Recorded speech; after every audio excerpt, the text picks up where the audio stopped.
Jamie Petty, it is so wonderful to have you on Hemp Barons today. Welcome to the show. Joy, thank you so much. It's always a pleasure to get to see you and chat with you. And we just got to see each other in the flesh at NOCO Hemp Expo at the end of March. And that was just such a treat after going so many months without gathering, be able to see really anybody in our hemp tribe, particularly one another. You are such a strong hemp sister, and your leadership nationally and even bleeds internationally is basically phenomenal. Please tell us, how on earth did you come to hemp? How did we get so lucky to attract the attention of Jamie Petty? Well, thank you so much. It timing, right? Everything is a timing and a purpose for which I feel really honored to have fallen into. And it started with my now stepson, Justin Petty, and as you know, his squad at Recreator. And it was previous to them actually launching Recreator, but they all were based here in Indianapolis, and I called them the City Boys. They lived in town, they lived in Indianapolis, and on the weekends they would come out to our farm and we would share bonfires and beverages and just nice entertainment and talks. And they taught me about the industry and all of the benefits. But what was interesting, Joy, is that I truly just assumed that we were growing hemp. I had been living in San Diego, in Coronado for 20 some years, way far away from agriculture. I remember jumping out of an airplane and my parachute cord and the parastraps were hemp. I had no idea we weren't growing it.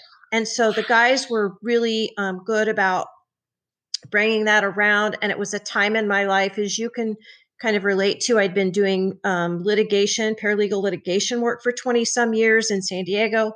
Now here I'm on a little farm in the middle of nowhere. So the timing was right to give me a passion and to give me something that would get me back out there and interacting with people. And it all just came together. And here we are.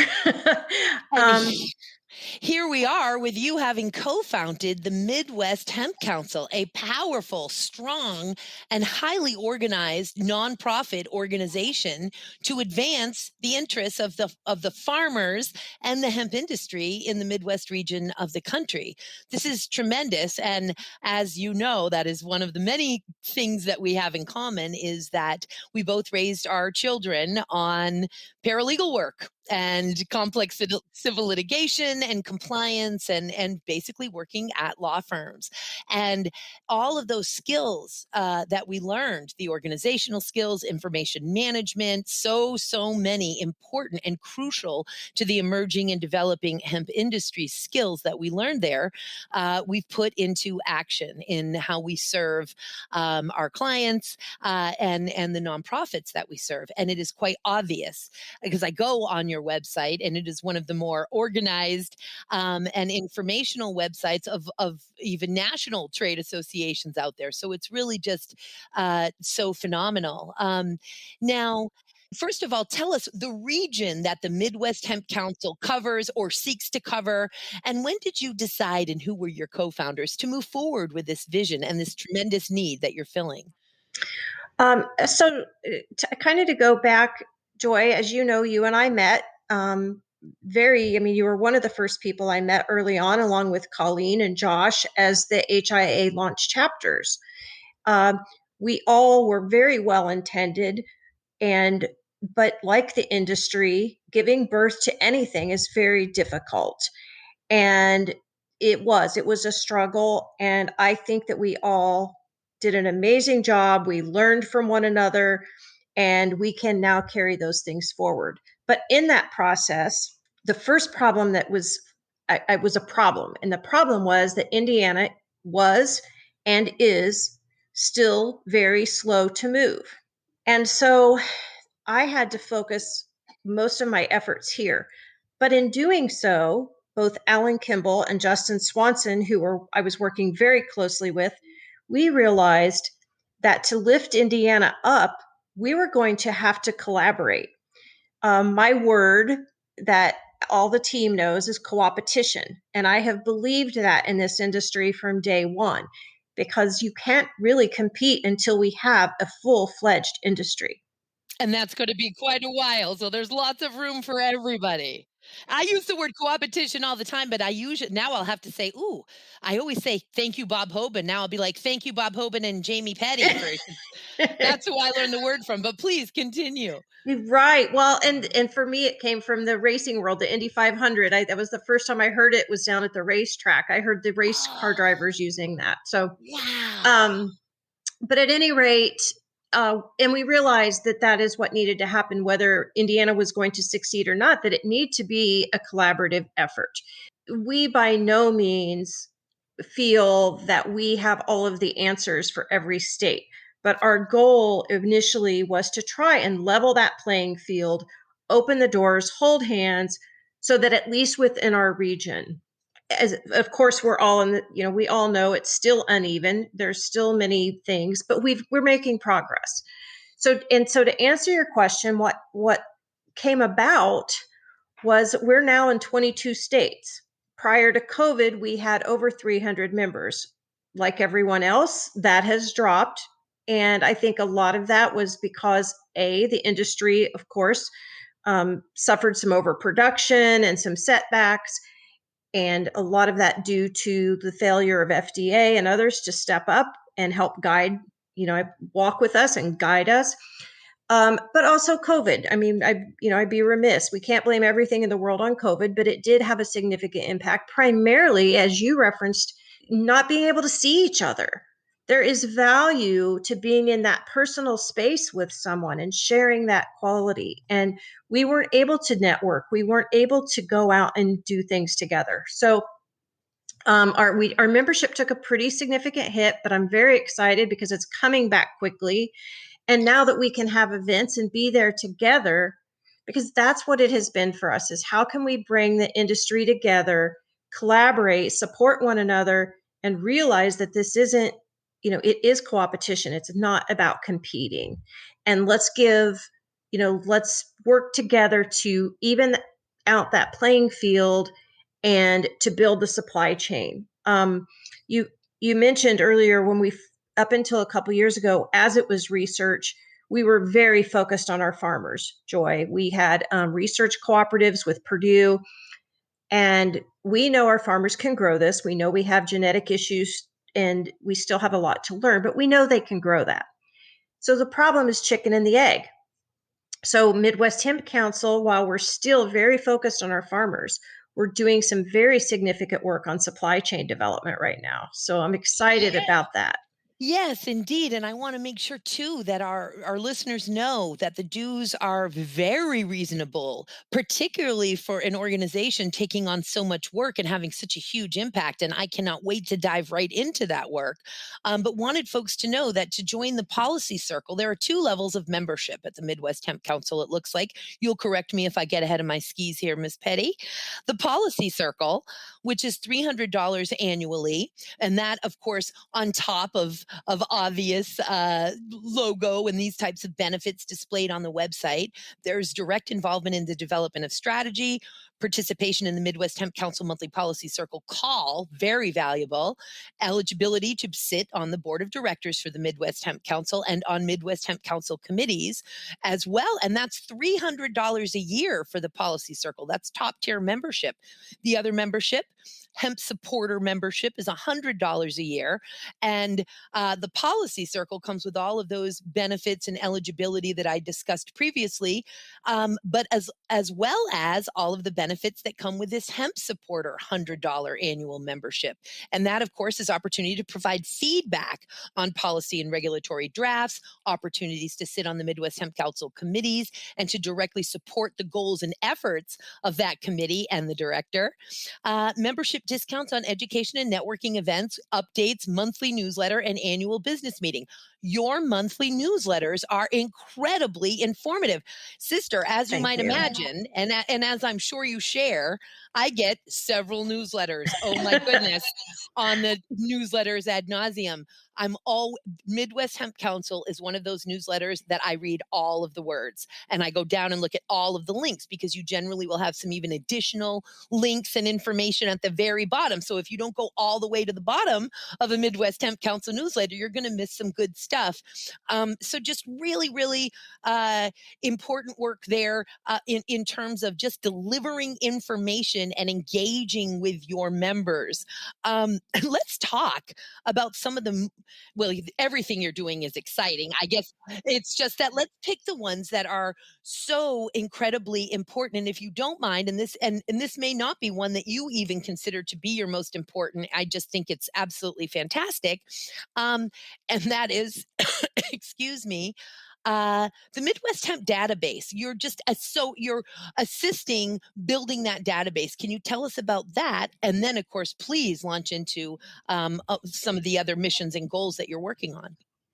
Okay, so Joy, thanks a lot. That's out of University of Illinois. That's where it's actually based.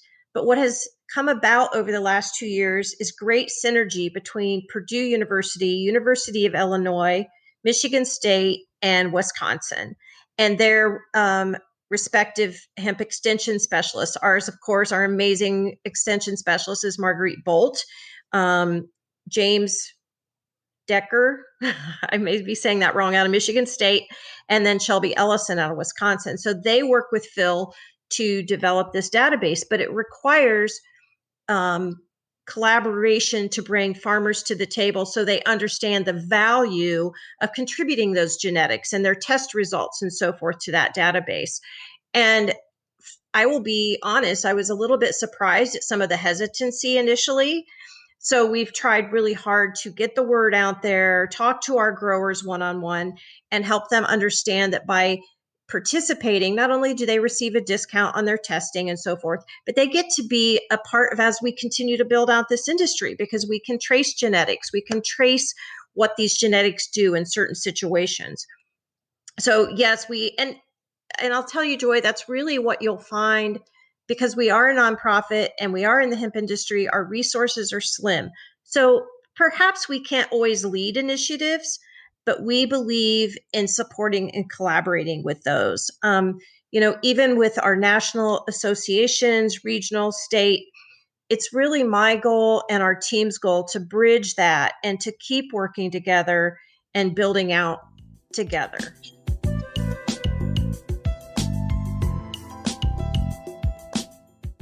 It's total synergy. I mean, absolutely. It's everybody's job. This one foot in front of the other that you spoke of earlier, or this in tandem, or actually I'm the one who uses that phrase. You use the chicken before the egg type of phrase. So here we are asking farmers to grow a crop for which there's very little infrastructure. We're asking entrepreneurs to invest in infrastructure for which there is very little crop. If we take the CBD and extract out of it, which I'm usually very happy to do, and we all need to work together. And again, with the collaboration, so very important, all of the different industries. I mean, one of my favorite associations, besides, of course, the U.S. Hemp Roundtable, which for me, and as you know, because of my legal background, and that's what I do for a living, my career, of course, is expert witness and legal consulting and regulatory work. So the U.S. Hemp Roundtable is my sweet spot because we have a whole team of lawyers. We are a well-funded organization, so things can get done. And busy and crazy as I am, I need to work with sort of organizations that have that kind of funding and function to sort of address and support my really aggressive and fast-moving agenda. U.S. Hemp Building Association, which I know is a love of yours as well, just so thrilled to support their work. And of course, of all the 25,000 or whatever hemp products we have, you know that Hempcrete is my absolute favorite one of them all. And Midwest Hemp Council is an advocacy partner of the U.S. Hemp Roundtable. Our advocacy partners are in so many ways the lifeblood of the organization. These are the folks who are in there with the trenches, in the trenches with us, and it's only through that coalition building, not just among our members and the for-profit corporations and companies and entrepreneurs, but it's the coalition building among those doing the work, among the nonprofits, that is so valuable. And it was just such a thrill to see Midwest Hemp Council's acceptance to that invitation. conversation. Jamie, thank you for joining the U.S. Hemp Roundtable. We wouldn't have it any other way. It is absolutely crucial to what has happened with this industry. And again, as a not for profit, oftentimes we are not in a position to lead, but we are in a position to walk with our partners and to give back how we can. And we love that opportunity. We try our best to give what we can. I think what the U.S. Hemp Roundtable, the U.S. Hemp Authority, the leadership is just phenomenal. And as you said, the different for profits, the different industries represented, and allowing us to just come along and support that and work on a more grassroots level, I guess, if you would. Amen to that. And boy, do we get some great work done together. Let me tell you, it is just, and I'm so deeply involved in the work and know what's going on in the background. And it's just tremendous to watch Jonathan Miller and all of the leaders in the different committees and our legal team. Of course, Rend Almondiri of Amin Talati Wasserman is just such a valuable MVP quarterback with Jonathan. And to just see the kind of dragon slaying that goes on, whether it's on a state level or at the federal level, and these new items and issues that just pop up as science is developing. It's just amazing to see. Now, let's get right back into the incredible work that the Midwest Hemp Council is doing. Tell us some more about the projects that you're working on that are so important to you and to the organization and to the Midwest region. So honestly, right now it's getting back into a routine. I was so fortunate to go to NOCO and to see all of you, and Morris just knocked it out of the park. For those who had concerns about COVID or so forth, he was just so aware, so prepared, and it was just very energizing. I've been fortunate enough to travel some this year to move things forward for our members and for us. Iowa Ag Expo, Missouri Ag, and to several of our clients like IND Hemp in Montana. For me, it was a way to stay out there and stay in touch as best I possibly could. You know, what we're really working on now is quite simply, Joy, getting back into personal connection and again, working on the supply chain. A couple things I'll share too that have been just Justin Swanson is I can't say enough about what he's done. Yes, focused on Indiana, but then he reaches out and supports other states. A lot of us may or may not look at issues the same, but Justin is convinced that we must have a whole hemp plant economy. And we have tried to do that because our farmers need that right now. They've gone down this path. And as you know, craft hemp flower here in Indiana was a major battle. Unfortunately, they pulled that rug out from under our growers right in the middle of the season. So Justin went right to it and took that on. I can share my experience with craft hemp flower that sort of left a negative taste in my mouth. But when it came down to it, Midwest Hemp Council is about our farmers, we're about our members. And therefore, if that's what our members needed to make money, then that's what we were going to do. And now we're still going. We did not succeed in legislation this session, and the lawsuit is still pending. Quite honestly, we're going to need funds. Our plaintiffs, the named plaintiffs and others are going to need some funding if they're going to pursue it. But it's crazy because right now, you know, as long as the Indiana farmer doesn't grow it or transport it, you know, you can drive right through our state with it. It's okay, but we can't grow it here. And let me just ask you, sister, because what happens is you and I are so in the trenches that we assume that our listeners know what the heck we're talking about. Most of the listeners right now, unless they're from Indiana or they're members of the Midwest Hemp Council, don't know what's the complaint that plaintiffs have.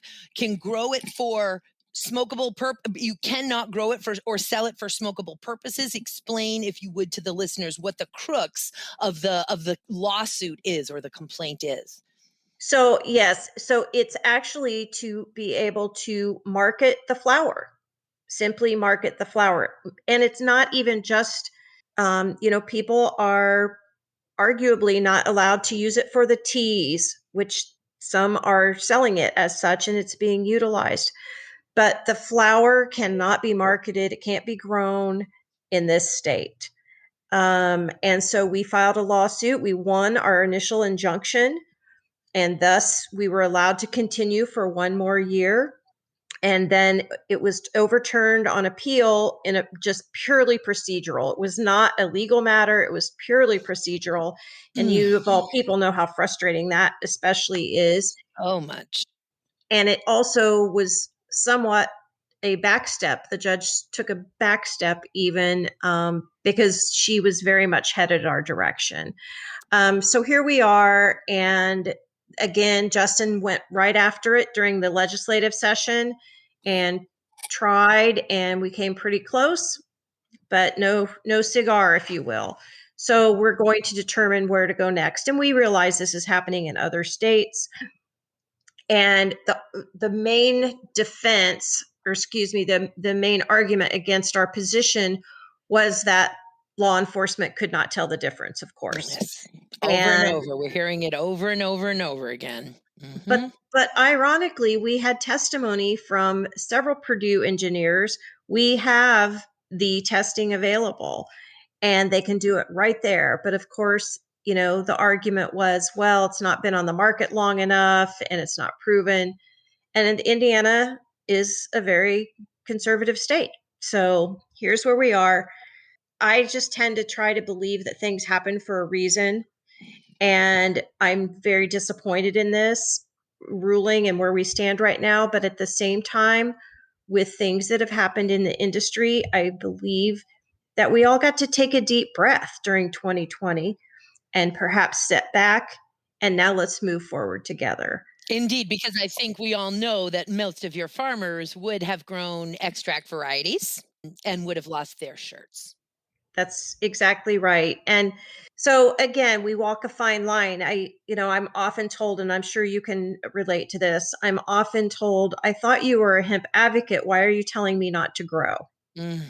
And I don't tell anyone not to grow, but suggest that they not grow because there's a learning curve there and we need to develop our market. Cannabinoid market is much more developed, but Joy, let me back up. When I first went to Purdue in 2014 and I met with Ron Turco, one of the first things he said to me, he said, I am appreciative that you're here for this issue and our farmers need diversification and our soil needs help.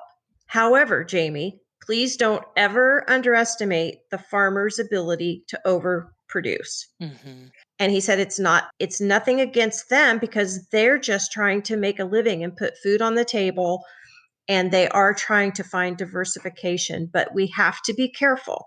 So I've always tried temper my energy and my excitement for hemp with reality when it comes to the growers and producers. And the producers, amen. It is the most important thing to do is to not overpromise and underdeliver on this crop. It is to be fair and straight with the most innocent and fair, straight population we may very well have in this country and others, and that's the farmer population.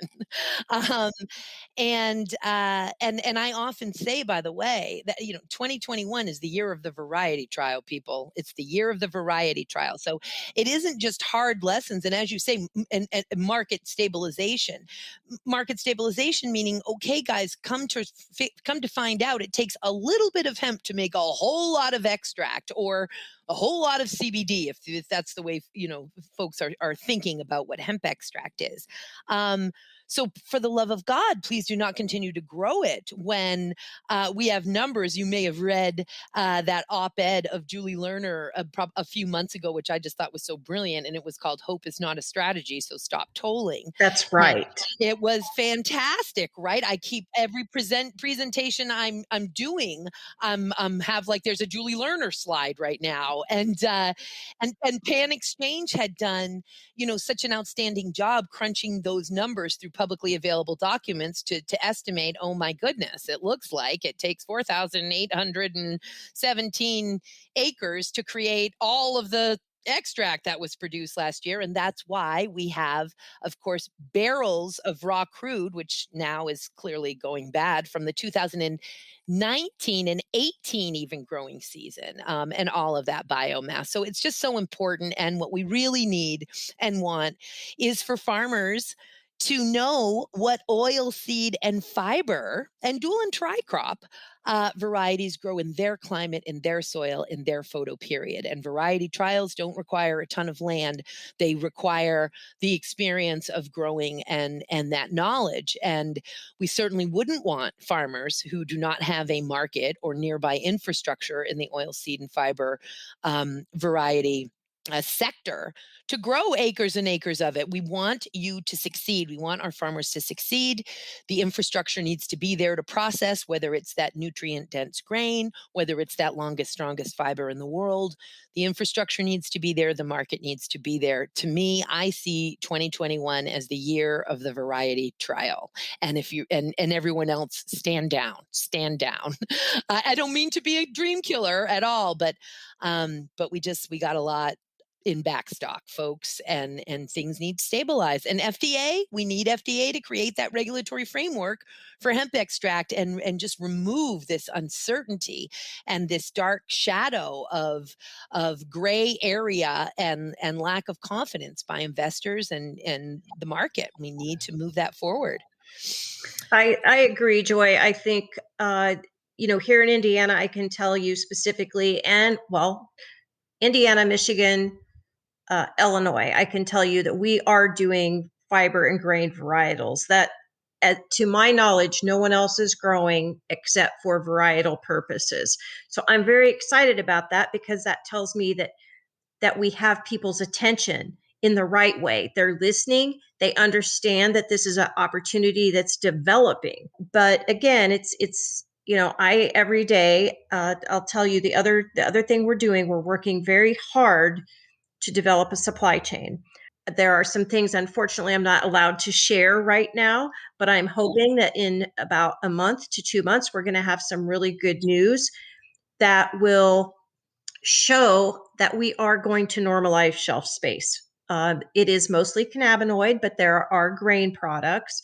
And we're hoping that this will be a really first collaborative effort to educate and get products on shelf space, and that will only continue. Part of my problem within the state of Indiana, and we're talking about it in neighboring states, is, for example, infrastructure. You mentioned this earlier. And again, it's my chicken and the egg problem is that, I have a potential for infrastructure, but they don't want to build it unless they know they have contracts. Well, we can't have contracts for something we're not producing. So we're hoping that by having this larger net and this larger ring of trust and transparency and traceability, that we can develop those. But it takes all of us. And again, like you mentioned, we are so happy to be teaming with US Hemp Roundtable and also all of the other organizations. We have so many affiliates. And yes, I share with you the US Hemp Building, the Building Association. That building materials are where I want to see us grow. I really want to see that take hold. I love what Greg Wilson is doing with Hempwood. We have a project coming on in Indiana, in Columbus, Indiana.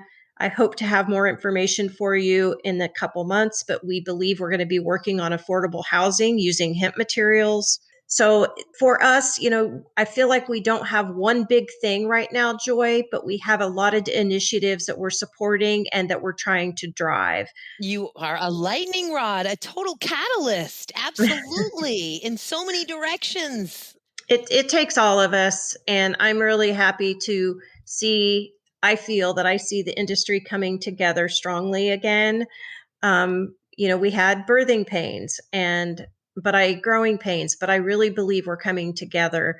And I'm excited about that because I don't think there's any other way that this industry is going to flourish without all of us collaborating. The plant is not going to have it any other way. And I'm certainly not going to have it any other way. So, and most of the incredible leaders and doers and brilliant souls that have been stewarding and pioneering and joining this movement are not going to have it any other way. And I certainly know you aren't. So, and before we get on to the major thing, and I'm going to steal your thunder to remind you of it, and I'm so excited to do it because I'm so happy that you're doing it. But I also wanted to just mention that indeed, when we talk about fiber and grain, and particularly fiber, because for the listeners who haven't heard me say it 1,000 times on Hemp Barons, we are talking about human and animal nutrition, body care, nutraceuticals, pharmaceuticals, paper, textiles, building materials, biocomposites, bioplastics, energy, fuel, batteries, storage, charcoal, pellets,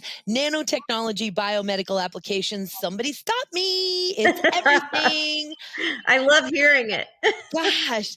And so we're really talking about the fiber in particular being the economic stability for the farmer. And we're talking about those fiber industries. That's where the $1 trillion industries are, guys, are in fiber and oil seed.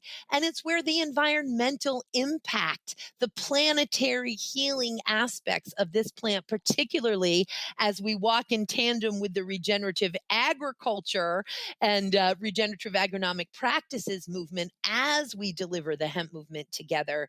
That's where we're going to find the environmental stability. It's in the oil seed and the fiber. And now I get to steal your thunder. Hemp at the crossroads, sister. Tell us about hemp at the crossroads.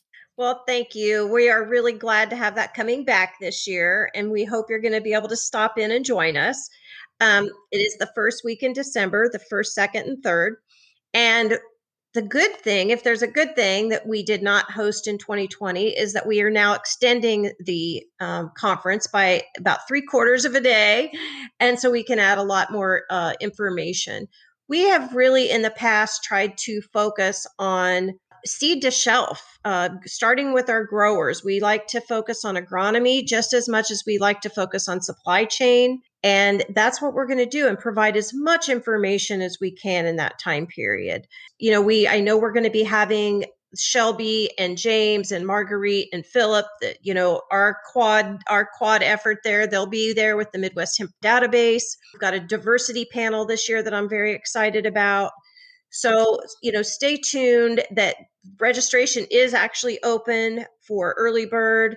And we really encourage everyone to check us out and consider coming to the Crossroads of America and hanging out with us for a couple days. We will still be filling in the agenda and look forward to adding more folks like yourself to come and speak with us. And that's in Plainfield, Indiana, December 1 through 3. And this is another situation where we've got the Midwest Hemp Council delivering affordable, value packed, value added information. So, a member price early bird right now. And this is registering by September. But get that money in, folks, because if you want to support the hemp movement, understand that if you pay now and you have the funds to pay it now, that gives Midwest Hemp Council and other nonprofits, of course, the ability to move forward in their vision. So early bird registration for members, $150 for this basically 2 3/4 day in-person event. Non-members, only $250. I mean, this is a phenomenal stuff. Then regular registration, if you want to wait till the last minute, no fun for anybody to wait till the last minute.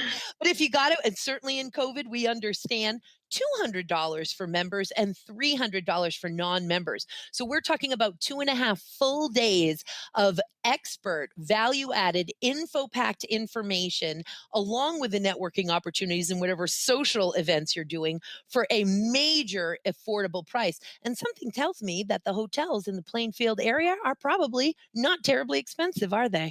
They are not at all, but we are surrounded by a couple of really nice breweries. And believe it or not, no one's going to believe me, but I spent 25 years in California, so I'm here to tell you an excellent sushi place right across the street. It's wonderful. So, but a nice selection of restaurants. It's very convenient to the airport.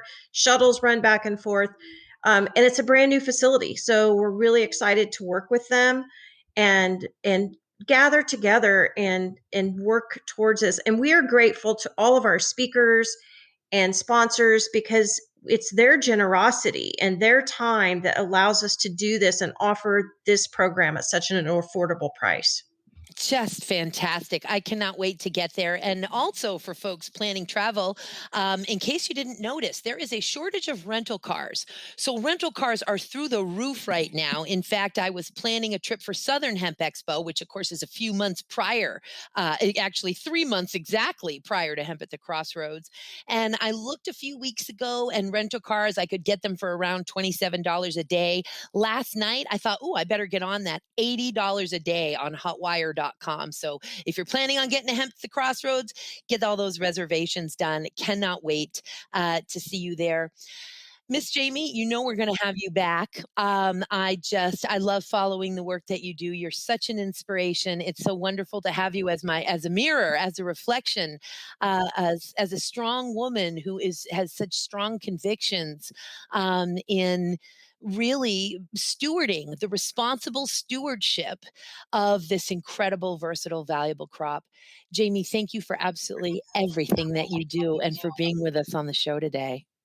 Joy, thank you. I often tell people, and I mean this with my heart, I am not the expert. I'm the advocate, and I feel that I know how to make the connections because I know experts like yourself and so many others that are out leading with the facts and leading with specificity. So that to me brings me joy, because I can send people in the right direction and bring us all together. And again, I look back at the time that has passed, and it's amazing to me. It feels like a year, and yet it has been 6, 7 years since we met.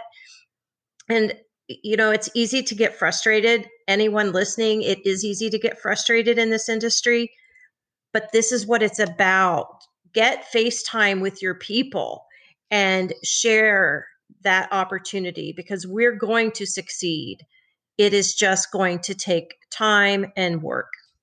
Chopping that wood, carrying that water. And it is an honor and a pleasure to be doing that with you, Miss Jamie. Thank you again. Stay healthy, and I cannot wait to see you in the flesh again. Thank you. Thank you, Joy. Bye, sweetheart.